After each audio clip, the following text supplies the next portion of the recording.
아멘. 오늘은 여호와께 감사 제물을 드리려거든 이라는 제목으로 우리가 이 시간 함께 은혜를 나누고자 합니다. 지난 한 주간도 하나님의 말씀과 기도로 승리하셨습니까?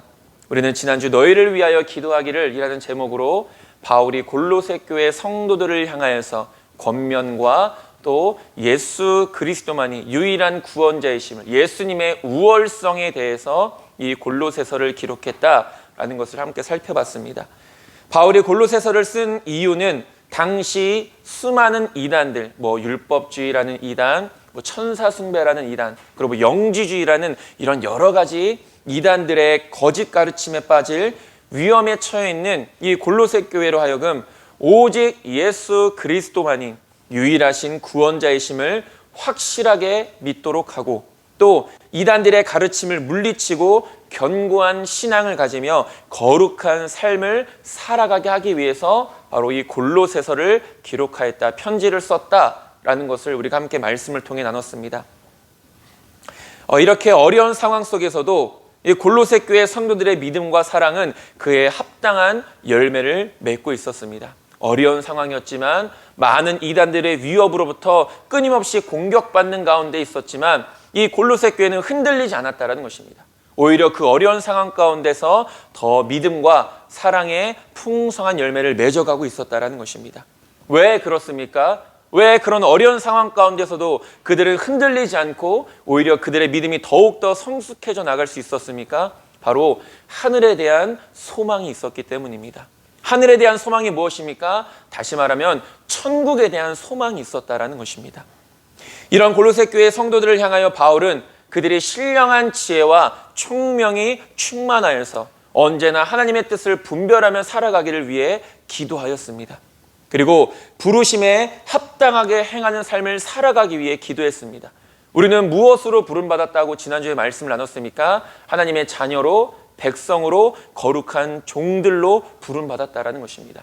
그렇다면 우리가 부르심에 합당한 삶을 살아가야 할 텐데, 하나님의 자녀로서의 합당한 삶을 살아가야 하고, 하나님의 백성으로서의 합당한 삶을 살아가야 하고, 하나님의 거룩한 종으로서의 합당한 삶을 우리 부름받은 저와 여러분들, 아니 모든 그리스도인들이, 아니 이 땅의 모든 사람들이 그 사명을, 그 책임을 감당하며 살아갈 수 있어야 된다는 것입니다.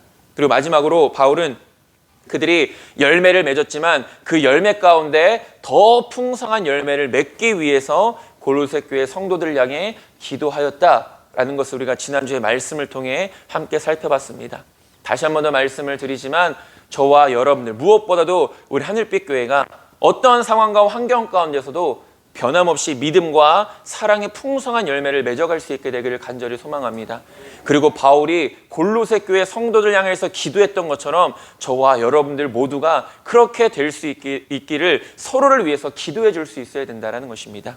이것이 우리가 지난주에 잠깐 살펴봤던 말씀을 잠깐 요약한 것이고요. 오늘 본문은 특별히 오늘은 추수감사주일을 맞아서 감사에 관한 말씀을 나누고자 합니다.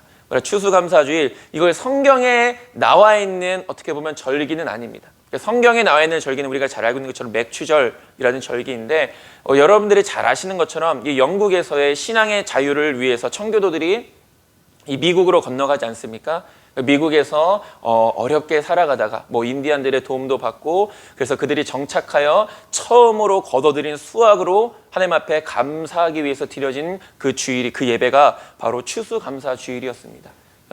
우리가 미국 선교사들로 인하여서 우리 이 땅에 복음이 선포되었고, 그래서 자연스럽게 미국 기독교의 어떤 그런 문화를 우리 한국도 받아들이게 된 거죠. 그래서 오늘날 이 추수감사주일을 우리가 하나님 앞에 기념하며 드리고 있는데, 추수감사주일이 어떤 날입니까? 우리가 잘 알고 있듯이 한 해 동안 수고하여서 거둬들인 그 수확물이 하나님의 은혜로 말미암아 우리에게 주어졌음을 인정하고 고백하며 감사하는 날이 바로 이 추수감사주일입니다. 또한 한 해 동안 우리의 삶이 절대적으로 하나님의 은혜였음을 감사하는 주일이기도 합니다.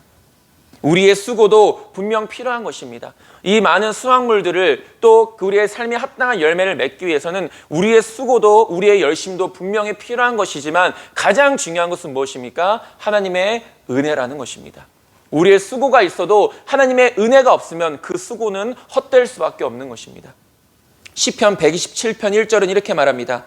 여호와께서 집을 세우지 아니하시면 세우는 자의 수고가 헛되며 여호와께서 성을 지키지 아니하시면 파수꾼의 깨어 있음이 헛되도다라고 말하고 있습니다.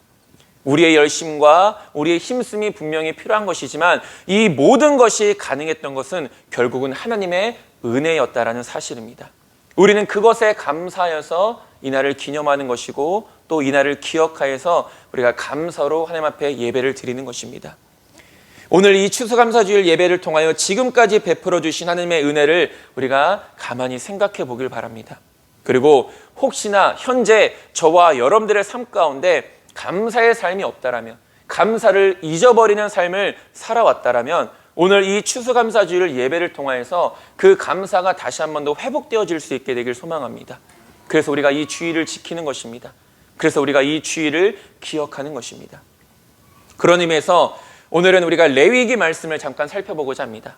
특별히 이 레위기라는 것은 레위기에 기록된 모든 규례가 레위기는 법입니다. 그러니까 하나님이 정해주신 규례. 특별히 오늘 본문 말씀에서는 너희가 하나님 앞에 제물을 드릴 때, 화목제물, 어떤 제물을 드리든 제물을 드릴 때 하나님께 어떤 제물을 드려야 되는지, 그리고 하나님이 받으시는 제물이 있고 하나님이 기뻐하시지 않는 제물이 있다라는 것을 기록해 두고 있는 말씀입니다. 22장뿐만이 아니라 레위기 전체를 보면은 다 그런 규례에 대해서 우리가 제사의 규례, 제물의 규례, 우리가 어떻게 살아가야 하는지 그런 율법들에 대해서 기록되어 있는 것이 바로 이 레위기입니다. 레위기는 특별히 모든 규례가 제사장들을 포함한 레위 지파의 관할 속에서 교육되어지고 시행되어져 왔습니다.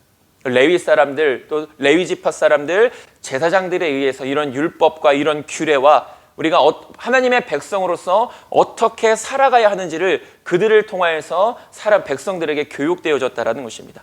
그래서 우리가 레위기를 그런 의미에서 레위기라고 이렇게 부르는데, 레위기에 기록된 각종 율법들은 모두 이스라엘이 출애굽한 후에 하나님과 선민 언약을 체결하고 난 상태에서 주어진 것입니다. 우리가 잘 알고 있는 것처럼 하나님이 이스라엘 백성들을 택하셨고 430년이라는 그 긴 어둠 속에서 그들을 건지시고 구원해 주시지 않습니까? 그리고 이 신의 산, 호렙산이라고도 불리는 곳에서 하나님이 그들과 언약을 맺으십니다. 나는 너희의 하나님이 되고 너희는 나의 백성이 되리라. 이것이 하나님과 이스라엘 백성들 사이에 맺어진 언약입니다. 그리고 이 언약이 주어진 이후에 하나님의 백성으로서 어떻게 살아가야 하는지를 이제 법을 통해 그들에게 제정해 주시는 거죠. 그래서 레위기는 하나님과의 언약 백성으로서 특별히 이스라엘 백성들이 하나님과의 복된 교제가 유지되기 위해서 거룩한 삶을 살아갈 수 있도록, 우리가 중요한 것이 무엇입니까? 하나님은 거룩하신 분이십니다. 그렇기 때문에 우리가 정말로 하나님을 만나길 원한다면, 우리가 정말로 하나님의 은혜를 누리기 원한다면 우리에게 반드시 필요한 것이 무엇입니까? 바로 거룩함이라는 것입니다. 그래서 그런 하나님 앞에 나아가서 하나님이 그 제사를, 그 예물을, 오늘날의 이 예배를 받으시기 위하여서 우리가 힘써야 될 일이 거룩함이라는 것입니다. 그래서 이 이스라엘 백성들에게 가르쳐 주신 레위기를 통하여서 그들에게 말씀하시는 것이 무엇입니까? 그들의 거룩함을 지켜라 라는 것을 이 레위기를 통해서 말씀해 주고 계신 것입니다. 그래서 불완전한 인간이 거룩성을 어떻게 획득하고 유지할 것인가를 정해주고 우리에게 가르쳐주고 있는 것이 레위기라는 것입니다. 거룩하신 하나님을 만나기 위해서 앞서도 얘기했듯이 우리에게는 반드시 거룩함이 필요합니다. 우리가 거룩하지 않고서는 결코 하나님의 은혜의 보좌 앞에 나아갈 수가 없게 되는 것입니다. 우리가 기도를 통해서도 날마다 하나님 앞에 예배 드리기 전에 기도하는 것이 무엇입니까? 마당뜰만 밟고 돌아가지 않게 해달라고 기도하는 것 아니겠습니까? 우리가 이 자리에 나오는 이유가 무엇입니까? 하나님 앞에 예배로 영광 올려드리기 위해서입니다. 우리가 이 자리에 나오는 이유가 무엇입니까? 살아계신 하나님을 만나기 위해서입니다. 그런데 우리가 거룩함으로 준비되지 않은 상태에서 하나님 앞에 나온다 한들 우리는 하나님을 만날 수도 없고 우리의 예배는 하나님이 기뻐 받으실 수도 없다라는 것입니다. 그것이 바로 교회에 나왔어도 마당 뜰만 밟고 돌아가는 모습이 되어지는 것입니다. 그렇다면 우리는 무엇을 통해 거룩해질 수 있습니까? 우리가 여러 번 말씀을 나누지 않았습니까? 디모데전서 4장 5절에 하나님의 말씀과 기도로 거룩하여지니라. 민수기 15장 40절 말합니다. 그리하여 너희가 내 모든 계명을 기억하고 행하면 너희의 하나님 앞에 거룩하리라 라고 말합니다. 그래서 레위기 전체를 보면은 하나님께서 이것을 이스라엘 백성들에게 명령하십니다. 너희는 이렇게 지켜라. 그러면 너희가 거룩하리라. 그렇게 하면 그 거룩함을 통해서 우리는 무엇을 이룰 수 있습니까? 하나님과 만날 수 있다는 것입니다. 하나님의 은혜를 경험할 수 있게 된다는 것입니다. 하나님 앞에 우리가 드려지는 것을 하나님이 기뻐 받아주실 수 있다는 것입니다. 특별히 본문에서는 하나님께 제물을 드릴 때 하나님께서 받으실 만한 흠없고 온전한 제물을 드려야 된다라고 이렇게 말하고 있습니다. 우리가 오늘 말씀을 통해서 하나님께 어떤 감사의 제물, 제물이라는 것이 꼭 어떤 헌금이나 이런 것만을 말하는 것이 아니라 우리의 인생도 하나님 앞에 드려지는 제물이 되어집니다. 우리의 시간도 하나님 앞에 드려지는 제물이 되어지는 것입니다. 보이지 않는 곳에서의 헌신과 봉사도 하나님 앞에 드려지는 거룩한 산 제사가 되어지는 것입니다. 그래서 우리가 어떤 것을 하나님 앞에 드리든 내 삶을 드리고 내 시간을 드리고 내 인생을 드리고 내 어떤 예물을 하나님 앞에 드리든 어떤 자세와 어떤 마음을 가지고 드릴 때 하나님께서 그것을 기뻐 받아주시는지 우리가 말씀을 통해 잠깐 살펴보도록 하겠습니다. 첫 번째로 오직 흠없는 제물입니다. 앞서도 언급했듯이 우리가 하나님께 제물을 바치고자 하는 자는 오직 흠없고 깨끗한 것을 바쳐야 된다라는 것을 분명하게 강조하고 있습니다. 그렇다면 왜 하나님께서는 특별히 흠없고 온전한 제물을 하나님 앞에 바쳐야 된다라고 이렇게 이야기하시는 걸까요? 첫 번째로는 불완전하거나 이상이, 그러니까 문제가 있는 짐승을 제물로 드리는 것은 참된 신앙의 모습이 아니라는 것입니다. 그래서 하나님을 향해서 제물을 드리는 자의 자세가 병들어 있음을 뜻하기 때문에 온전하고 흠없는 제물을 드리라라고 이렇게 말하고 있습니다. 우리가 한번 생각해 볼 때 우리가 사랑하는 사람이 있고 우리가 소중하게 생각하는 사람들이 있습니다. 그 사랑하는 사람과 소중한 사람에게 내가 무언가를 주고 싶어 할 때 우리는 아무거나 주지 않습니다. 그 사람을 위해서 어떤 것이 좋을까? 그 사람이 어떤 것을 좋아할까? 그 사람이 이것을 받으면 과연 기뻐할까라는 수많은 것들을 생각하며 우리가 할 수 있는 선에서 가장 좋은 것을 사랑하는 사람이나 소중한 사람에게 우리는 전해줍니다. 여기 마찬가지입니다. 하나님 앞에 드릴 때도 여기서 분명히 말씀하지만 하나님 앞에 드리는 것이 값비싸고 최상품의 어떤 이런 것들을 의미하는 것이 결코 아닙니다. 하나님은 비싸거나 우리의 기준에서 비싸거나 비싸지 않는 것, 비싼 것을 더 기뻐 받으시고 비싸지 않는 것을 기뻐 받지 아니하시는 하나님이 아니시라는 것을 우리는 너무나도 잘 알고 있습니다. 가장 중요한 것은 무엇입니까? 먼저는 우리의 마음이라는 것입니다. 하나님은 재물이나 물질의 크고 작음을 보시는 것이 결코 아니십니다. 하나님은 우리의 마음의 중심을 보신다는 것입니다. 그러나 온전한 마음으로 드려지는 재물이나 예물은 결코 아무거나 쉽게 드려질 수 없다는 것입니다. 이 앞에 놓여져 있는 것들 마찬가지 아니겠습니까? 우리가 중요한 것이 무엇입니까? 우리가 이것을 드려서 이 앞을 단순하게 아름답게 꾸몄다, 이것이 중요한 것이 아닙니다. 이것이 어떤 것을 의미하고 있느냐, 우리가 이 감사주의를 기념하면서 드리는 그 이유 중 하나도 이 모든 것이, 물론 이것보다 우리가 하나님께로부터 받은 것이 더 많지만, 더 크고 풍성하지만, 그럼에도 불구하고 우리가 작은 정성을 하나님 앞에 드리면서 이 모든 것이 하나님의 은혜 때문이었음을 우리가 하나님 앞에 고백하기 위해서 드려지는 것들 아닙니까? 뒤에서도 살펴보겠지만 이것은 단순히 사람을 기쁘게 하고 어떤 사람의 마음을 흡족하기 위해서 드려지는 것이 결코 아닙니다. 중요한 것은 하나님을 기쁘시게 하기 위해서 드려진 것들임을 우리는 기억하면서 하나님 앞에 나아갈 수 있어야 된다는 것입니다. 가장 좋은 것, 여기서 가장 좋은 것은 비싼 것을 말하는 것이 아닙니다. 가장 좋은 것을 구별하여서 하나님 앞에 감사함으로 우리는 드릴 수 있어야 된다는 것입니다. 하나님께 드릴 흠없는 재물을 어떤 마음으로 우리가 준비하는가, 이것을 드리는 것도 마찬가지 아닙니까? 하나님께서 우리에게 베풀어 주신 은혜를 기억하며 그 마음이 너무나도 감사하고 놀라워서 정말 감동되는 마음으로, 감격하는 마음으로 일주일을 살아가고, 그런 마음 가운데 준비되어져서 하나님 앞에 드려지는 것, 그것이 하나님 앞에서 흠없고 온전한 제물이 되어진다는 것입니다. 그리고 그 흠없는 제물을 드리는 마음을 가지도록 하시기 위해 하나님은 흠없는 제물을 바치라고 말씀하신 것입니다. 저와 여러분들은 언제나 그런 마음을 가지고 하나님 앞에 드리는 자들이 될 수 있게 되기를 간절히 소망합니다. 하나님이 주신 은혜가 너무나도 크고 놀라워서 정말 다 할 수 없지만, 하나님의 그 받은 은혜를 우리가 세상 것으로 다 표현할 수 없지만, 그러나 감사한 마음으로 그 예물을 준비하고 그 드려지는 과정 가운데서도 우리가 거룩한 삶을 살아가며 그렇게 해서 드려졌을 때 하나님은 그것을 기뻐 받아주신다라는 것입니다. 그래서 하나님은 온전하고 흠없고 온전한 제물을 드리라 말씀하셨던 거고, 다음으로는 이스라엘 백성들로 하여금 완전한 제물의 헌납을 통하여서 하나님께 자신을 전적으로 헌신하고 성결하는 법을 배우게 하시기 위함이었다라는 것입니다.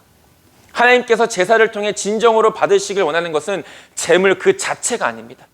소나 양이나 염소나, 하나님은 그 제물 자체를 받기를 원하시는 것이 아니라 무엇을 받기를 원하시는 것입니까? 그 제물을 드리는 자의 통회하는 심령과 헌신, 그리고 하나님을 향한 경외의 마음을 기뻐 받으시길 원하신다라는 것입니다. 앞서도 이야기했듯이 이것을 우리가 어떤 마음으로 드리느냐, 하나님은 그 마음의 중심을 보신다라는 것이죠. 그래서 그것을 깨닫게 하시기 위해서, 그것을 가르쳐 주시기 위해서 흠없고 온전한 제물을 바치라고 말씀하셨던 것입니다. 마지막으로 하나님께 나아가는 자는 신분과 지위 고하를 막론하고 모든 흠과 죄악으로부터 자신을 정결케 해야 하며, 올바른 예배를 위해서는 모든 부정으로부터 먼저 깨끗이 해야 할 것을 가르치시기 위해 흠없고 온전한 제물을 바치라라고 말씀하신 것입니다. 이것이 무슨 말이냐? 쉽게 말하면 이겁니다. 하나님께서는 거룩한 자의 예배를 받으시고 또한 거룩한 자의 예물을 기뻐 받아주신다라는 것입니다. 우리가 하나님 앞에 무언가를 드릴 때 그 무언가를 드리는 것이 우리의 삶과 전혀 관련이 없다라는 것이 아닙니다. 하나님 앞에 드려질 때 그 드려지는 모든 것들은 반드시 우리의 삶과 연관되어져 있는 것입니다. 늘 드리는 말씀이지만 우리가 예배를 시작하기 전에 회개의 기도를 드리는 이유도 바로 여기에 있습니다. 우리는 하나님 앞에 서기 전 스스로를 정결케 해야 합니다. 그러니까 여기서 스스로를 정결케 해야 된다는 것은 내 스스로가 내 죄를 씻을 수 있다는 것을 말하는 것이 아닙니다. 우리의 죄는 오직 예수님만이 씻으실 수 있는 것입니다. 그럼 여기서 스스로 정결케 한다는 것은 무엇입니까? 내가 하나님 앞에 회개할 수 있어야 된다는 것입니다. 하나님이 우리 마음 가운데 은혜를 베풀어 주시지만 결국은 회개는 내 입술의 고백을 통해서 나타날 수 있어야 되는 것입니다. 그리고 내 죄에 대한 회개는 다른 누군가가 해줄 수 있는 것이 아닙니다. 내 죄에 대한 회개는 내가 해야 되는 것입니다. 그래서 이사야 66장 17절은 말합니다. 스스로 거룩하게 구별하며 스스로 정결하게 하고, 이렇게 말하고 있습니다. 하나님 앞에 나아갈 때 우리는 스스로를 돌아보며 스스로를 정결케 해야 하고 스스로를 거룩하게 할 수 있어야 된다는 것입니다. 그것이 무엇을 통해 이루어지는 것입니까? 우리의 진실된 회개를 통해서 이루어진다는 것입니다. 한 주간의 삶이 어찌 항상 거룩할 수만 있겠습니까? 물론 그렇게 살아가고 힘쓰는 사람들도 분명히 있겠지만 그것이 결코 쉽지 않은 삶이라는 것을 우리는 너무나도 잘 압니다. 물론 우리는 날마다 거룩한 삶을 살아가기 위해 힘쓰지만 죄의 유혹 앞에 넘어질 때도 분명히 있다는 것입니다. 죄를 지을 때마다 하나님께 회개하는 삶을 살면 좋겠지만 물론 더 좋은 것은 우리가 날마다 죄를 이기는 삶을 살아가는 삶입니다. 그래서 데살로니가전서 5장 22절은 이렇게 말합니다. 악은 어떤 모양이라도 버리라, 이렇게 말하고 있습니다. 그래서 우리가 회개를 잊고 살거나 아예 자신의 죄 자체를 깨닫지 못하는 삶을 살아갈 때가 있다는 것입니다. 그렇게 죄악된 삶을 한 주 동안 열심히 살아가다가 거룩하신 하나님 앞에 나와서 아무런 죄에 대한 회개도 없이, 그리고 예수 그리스도의 보혈의 능력으로 죄 씻음 없이 이 자리에 나오는 것은 언제나 마당뜰만 밟고 돌아가게 되는 것입니다. 서두에서도 말씀드렸지만 우리가 이 자리에 나오는 것은 하나님께 예배로 영광 올려드리기 위함이고 하나님을 만나기 위함이라는 것입니다. 그런데 우리는 이렇게 착각할 때가 있습니다. 내가 주의를 지켰다는 것으로 우리는 그 예배가 성공적인 예배였다, 승리의 예배였다라고 우리 스스로가 그렇게 착각할 때가 있다는 것입니다. 그것은 우리의 마음을 기쁘게 할 뿐 살아계신 하나님의 마음을 기쁘시게 하는 예배는 될 수 없다는 것을 분명히 기억해야 됩니다. 우리의 거룩하지 못한 모습으로는 결코 하나님을 만날 수도 없고 또한 진정으로 예배를 드릴 수도 없게 되는 것입니다. 아담과 하와의 자녀였던 가인과 아벨이 있습니다. 세월이 지난 후 가인은 땅의 소산으로 제물을 삼아 여호와께 제사를 드렸고, 아벨은, 그의 동생 아벨은 양의 첫 새끼와 그 기름으로 여호와께 제사를 드리게 됩니다. 창세기 4장 4절에서 5절은 이렇게 말합니다. 아벨은 자기도 양의 첫 새끼와 그 기름으로 드렸더니 여호와께서 아벨과 그의 제물은 받으셨으나 가인과 그의 제물은 받지 아니하신지라 가인이 몹시 분하여 안색이 변하니 라고 이렇게 말하고 있습니다. 제가 예전에도 몇 번 이 본문을 가지고 우리가 말씀을 나눴던 적이 있지만 하나님이 받으시는 예배가 있고 하나님이 받지 않으시는 예배가 있다는 것을 우리가 이 말씀을 통해 함께 나눴습니다. 이 구절에서도 볼 수 있듯이 하나님께서는 가인의 제사는 받지 않으셨지만 그의 동생 아벨의 제사는 받으셨습니다. 이 둘의 결정적인 차이가 무엇이었을까요? 제물의 종류가 달라서? 아니면 제물의 양이 많고 적어서? 그렇지 않다라는 것입니다. 중요한 것은 바로 그들의 삶이었다라는 것입니다. 분명히 오늘 본문이 아니라 창세기에서 말씀하고 있는 것이 이렇게 말합니다. 아벨과 그의 제물은 하나님이 받으셨지만 가인과 그의 제물은 하나님이 받지 않으셨다라고 말하고 있습니다. 성경에서 이렇게 아벨의 제사는 하나님이 받으셨다, 가인의 제사는 하나님이 받지 않으셨다 이렇게 말해도 될 것을 굳이 아벨과 그의 제사, 가인과 그의 제사로 나누신 이유가 무엇일까요? 여기서 그 이름이 의미하는 것이 있습니다. 바로 그들의 삶이라는 것입니다. 아벨과 그의 제사를 하나님이 받으셨다는 것은 아벨이 하나님 앞에서 거룩한 삶을 살아가는 가운데 드려지는 제사를 하나님이 받으셨다는 것을 의미합니다. 반대로 가인과 그의 제사를 받지 않았다는 것은 그가 거룩하지 않는 삶을 살아가는 가운데 아무리 하나님 앞에 좋은 것으로 제사를 예배를 드려도 하나님은 그것을 기뻐 받지 않으신다는 것을 말하고 있다는 것입니다. 아벨의 제사를 받으셨던 이유는 아벨의 삶 자체가 하나님께 합당했기 때문입니다. 그러나 가인의 제사를 받지 않으셨던 건 가인의 삶 자체가 하나님 앞에서 합당치 못했기 때문이라는 것입니다. 우리가 드리는 예배와 우리가 드리는 제물은 결코 사람에게 드려지는 것이 아닙니다. 우리의 예배를 받으시는 분은 거룩하신 하나님이십니다. 우리의 찬양을 받으시고 우리의 기도를 들으시는 분은 거룩하신 하나님이시라는 것입니다. 그 거룩하신 하나님 앞에 나아가기 위해 우리가 힘써야 될 것이 무엇입니까? 거룩함이라는 것입니다. 그러기 위해서 이 레위기가 기록되었고, 그래서 그런 거룩한 삶을 살아가는 가운데 우리는 하나님을 만나고 하나님의 은혜를 누릴 수 있게 되는 것입니다. 바로 이런 모든 것들을 하나님께서 이스라엘 백성들에게 가르쳐 주시기 위해서 오직 흠없고 또 온전한 제물을 하나님께 바치라 라고 말씀해 주셨다는 것입니다. 다시 한번 말씀드리지만 저와 여러분들의 예배는 하나님이 받으시는 예배가 되어지길 소망합니다. 저와 여러분들의 기도는 하나님이 반드시 응답하실 수밖에 없는 기도가 되어지길 소망합니다.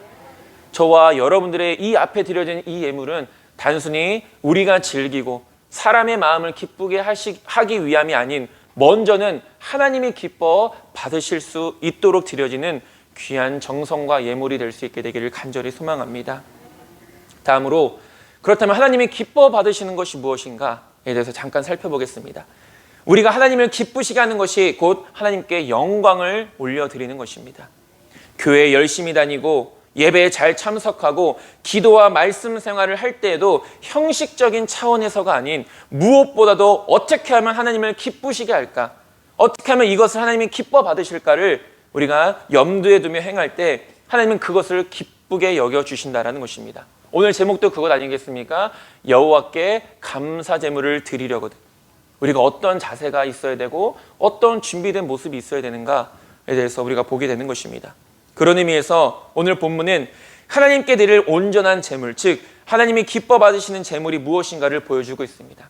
이런 말씀은 우리의 삶 속에서 어떻게 하나님께 예배를 드려야 할 것인가를 또한 가르쳐주고 있는 것입니다. 우리가 세 가지를 잠깐 살펴보도록 하겠습니다. 첫 번째로 하나님이 기뻐하시는 것은 무엇입니까? 하나님께 기쁜 마음으로 드려지는 것입니다. 속담 중에 이런 말이 있습니다. 그 사람의 얼굴을 보면 그 사람의 마음을 알 수 있다 하는 속담이 있습니다. 이것은 사람이 어떤 행동을 할 때 그것이 진심인지 아닌지를 그 사람의 얼굴 표정 가운데 나타난다라는 것입니다. 물론 우리가 관상가들처럼, 물론 그 관상이라는 것도 결국은 어떤 확률을 따져서 나타나는 것이긴 하지만, 어쨌든 우리가 그 사람의 얼굴 표정을 보고 그 사람의 모든 100%의 마음을 다 알지는 못합니다. 그러나 어느 정도는 그 사람의 지금 심정이나 마음이 얼굴을 통해 드러난다라는 것입니다. 21절 말씀에도 자의로, 그러니까 우리가 아까 우리말 성경에는 자발적으로라고 이렇게 나와 있습니다. 이런 말씀은 우리가 마음속에서 우러나오는 진실된 마음으로 하나님께 무언가를 드려야 된다라는 것을 의미하고 있는 것입니다. 억지로 드려지는 것이 아니라, 또 누군가에게 내가 뭔가를 자랑하기 위해서 내가 이만큼을 드렸다라는 것을 다른 누군가에게 보여주기 위해서 우리가 드려지는 것들이 아니라는 것입니다. 스스로 알아서 자원하는 마음으로 일할 때 그 진실성이 드러나게 되는 것입니다. 사람은 본래 자기가 한 일에 대한 대가나 보상을 기대하는 심리가 있습니다. 그래서 희생적인 봉사, 눈에 보이지 않는 것은 가급적 피하려고 하고 눈에 잘 띄는 것, 다른 사람들이 알아주길 바라는 것, 심지어는 그렇게 알아주길 바라는 마음에 드러내놓고 우리가 무언가를 할 때도 있습니다. 그것이 모든 사람들의 마음속에 있는 인간의 본성입니다. 자신을 드러내고 싶어하는 것. 헌금의 경우도 마찬가지입니다. 앞서도 말했듯이 하나님께서는 우리가 얼마나 많이 그리고 얼마나 적게 내느냐에 관심을 두시는 분이 아니십니다. 우리말 성경에 고린도후서 9장 7절은 이렇게 말합니다. 각자 마음에 정한 대로 하되 아까워하거나 억지로 하지 마십시오. 하나님께서는 기쁨으로 내는 사람을 사랑하십니다 라고 말하고 있습니다. 저희 헌금함에도 그 구절을 적어놨습니다. 억지로 하거나 그렇게 드려지는 거 아무리 많이 내도 하나님이 기뻐하시지 않는다는 것입니다. 우리가 어떤 마음으로 드리느냐, 특별히 기뻐하는 마음으로 작은 것을 드리더라도, 내가 정말로 가진 것이 없어서 작은 것밖에 드릴 수밖에 없는 그런 상황 속에서도 그것을 기쁨으로 드릴 때 하나님은 그 사람을 사랑하신다라고 말씀하십니다. 그것이 하나님께서 기뻐 받으시는 것입니다. 억지로 드려지거나 혹은 누군가에게 자신을 드러내기 위해서 드려지는 것은 하나님이 결코 기뻐하시지 않습니다.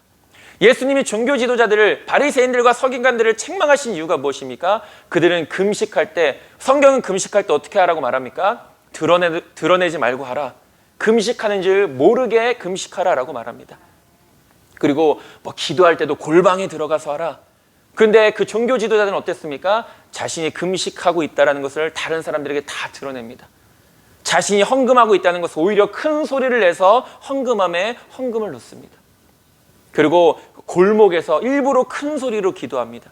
자기가 이렇게 기도하고 있다는 것을 드러내기 위해서. 그렇게 우리는 하나님께 드렸다고 스스로 고백하지만 중요한 것은 하나님이 받지 않으시는 것이 될 수도 있다는 것입니다. 저와 여러분들은 정말로 기쁜 마음으로 예배를 드리는 자들이 되어지길 소망합니다. 그리고 기쁜 마음으로 예물을 드리는 자들이 되어지길 소망합니다. 하나님이 그것을 기뻐 받으시고 그 사람을 사랑해 주시는 것입니다. 다음으로는 감사함으로 드릴 수 있어야 되는 것입니다. 본문에서는 하나님께 제사, 오늘날의 예배를 드릴 때 형식적인 제사가 아닌 감사하는 마음으로 드릴 것을 가르치고 있습니다. 29절 새번역 성경은 이렇게 말합니다. 너희가 나 주에게 감사의 제물을 바칠 때에 너희가 바치는 그 제물을 나 주가 기쁨으로 받게 바쳐야 한다라고 말합니다. 우리가 혹여나 앞서도 얘기했듯이 어떤 무언가를 드릴 때 그것이 내 스스로를 만족해하면서 드려지는 것은 하나님이 기뻐하시지 않습니다.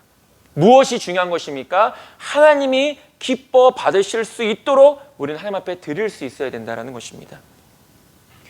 우리의 제물은 하나님께서 기뻐 받으실 만한 제물이 되어야 한다는 것인데, 그렇다면 그것은 어떻게 드려지는 제물입니까? 감사함으로 드려지는 제물입니다. 여기 앞에 놓여져 있는, 그리고 여러분들이 정성을 모아서 드려진 그 모든 헌금들도 감사함으로 드려진, 하나님 앞에 드려진 것들인 줄 믿습니다. 그리고 무엇보다도 앞서도 가인과 아벨을 통해 말씀을 우리가 살펴봤던 것처럼 거룩한 삶을 통해 드려지는 것, 거룩한 삶을 통해 기쁨으로 드려지고 거룩한 삶을 통해 감사함으로 드려진 그 모든 것들을 하나님은 다 기뻐 받으시는 것입니다. 우리가 추수감사주일 예배를 드리는 이유도 무엇 때문입니까? 감사하기 때문 아니겠습니까? 한 해 동안 우리를 지켜주시고 인도하시며 귀한 것들을 하나님으로부터 공급받았음에 감사하여 드려지는 예배인 것입니다.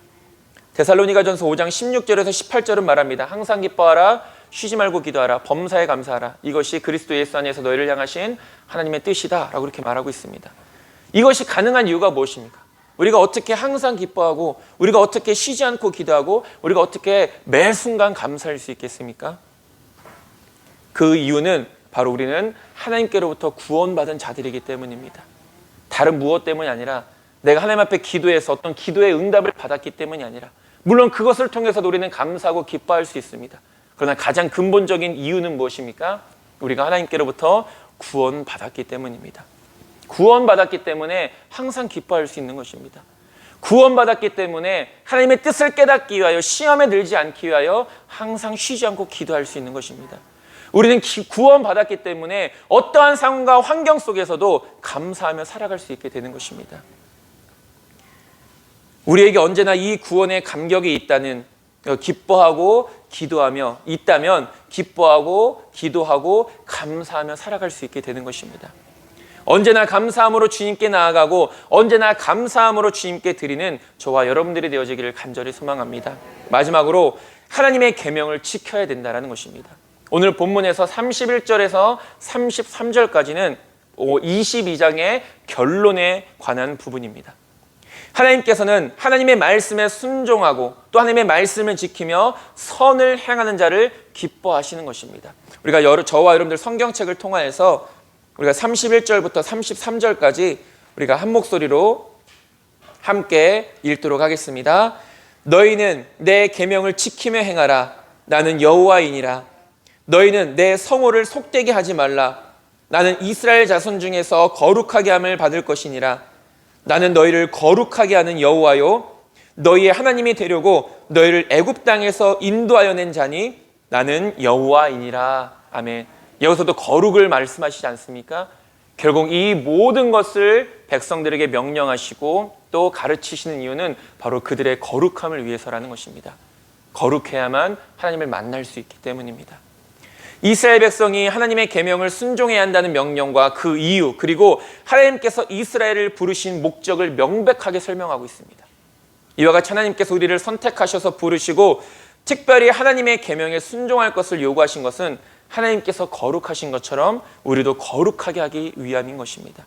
성경에서 말하는 거룩은 성도들이 하나님의 부르심과 계명에 전적으로 순종하는 것을 의미합니다. 우리는 거룩한 삶을 통해 하나님의 영광을 드러내야 합니다. 혹여나 우리의 거룩치 못한 삶을 통해 하나님의 거룩하신 이름을 속되게 하지 말아야 된다는 것입니다. 내 성호라는 것은 무엇입니까? 거룩한 이름 아니겠습니까? 하나님의 거룩하심을 우리의 온전치 못한 모습으로, 거룩치 못한 모습으로 욕되게 하지 말라라고 말씀하고 있습니다. 마태복음 5장 16절은 말합니다. 이같이 너희 빛이 사람 앞에 비치게 하여 그들로 너희 착한 행실을 보고 하늘에 계신 너희 아버지께 영광을 돌리게 하라.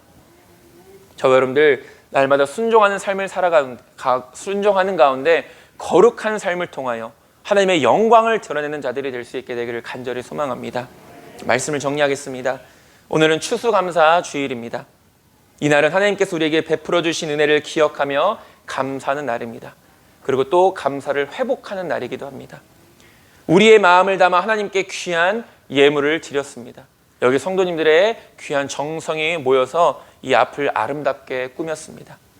이 예물을 드릴 때 우리는 어떤 준비와 어떤 과정들을 통해 드려야 하는지, 그리고 기쁨으로, 감사함으로, 무엇보다도 그 계명에 순종함으로 드려지는 것이 바로 하나님이 기뻐하시고 하나님이 받으시는 것이다 라는 것을 우리는 다시 한 번 더 기억할 수 있어야 됩니다. 그래서 이 이후에 저와 여러분들의 모든 삶이 이런 삶을 살아갈 수 있게 되기를 주님의 이름으로 축원드립니다. 기도하겠습니다. 하나님, 감사함으로 주님 앞에 이 모든 것을 드립니다.